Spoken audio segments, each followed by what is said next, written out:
what football coming home looks like. England's pride of Lionesses celebrating victory and equality.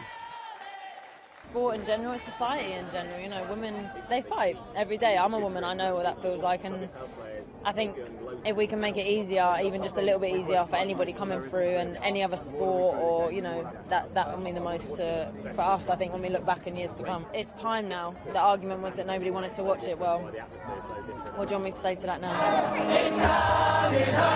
In the Trafalgar Square crowd, every generation inspired. It's a huge day because when I was younger, football wasn't an option for me past primary school, and now hopefully for this one it'll be the norm for her, and we're winning, so perfect. Everyone's just behind it, and I feel like from now on there's going to be so much more hype about women's football, and it's just so good. It is history making, honestly, and it is fantastic. It's really great.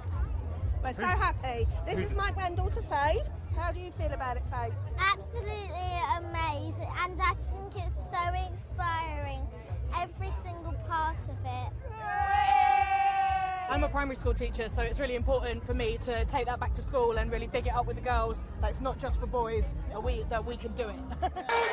They did it in front of a record-breaking crowd at Wembley, the largest for a European game, male or female, with more than 17 million watching on TV. And with dreaded penalties looming, the relief of Chloe Kelly's winner. And the celebrations have not stopped since. From inside the changing rooms, goalkeeper Mary Earps getting the party started, and then this. The Lionesses interrupting the post-match press conference in their own style. And in the stands, England's male stars Phil Foden and Mason Mount celebrated. And the chanting continued from the bus home well into the night.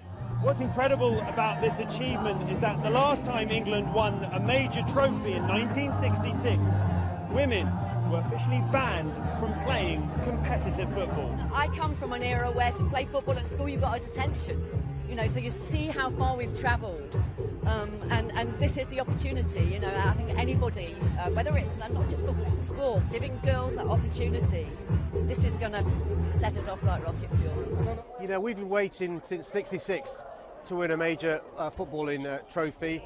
Last year we didn't quite get there. The women have led the way. You know what my daughter said to me? If you want to get a job done, ask a woman.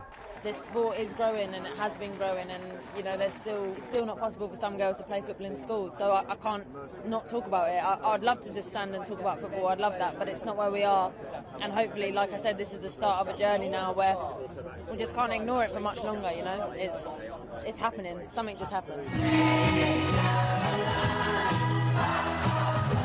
The Euros have now ended, but with records broken and trophies won, this story is just getting started.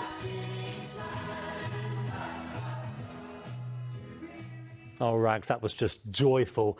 Quite a different feel from last year. That's right. A lot has been said about the style of play, the positivity of the Lionesses. They really went for it, and unlike the men, they didn't bottle it, and they beat Germany. The England manager, Serena Wiegmann, says she doesn't like comparisons, but if you compare to what happened at the end of the Euros in the men's competition last year, it's a world away. Wembley was like a war zone in 2021 with violence, broken fences.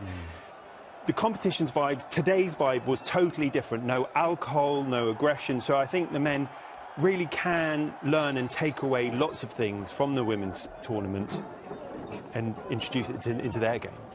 Let's keep the focus on the Lionesses, though, where it deserves to be. What next for them? Well, I think there's still quite a lot of work to do. Lots of politicians talking that we must build on this.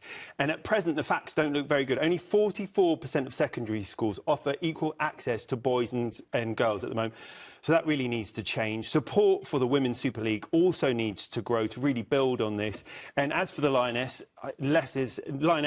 they'll be looking at the World Cup, which starts next year. OK, right. I'm going to raise some of those points with our guests in a moment. Rags, for the moment, thank you very much.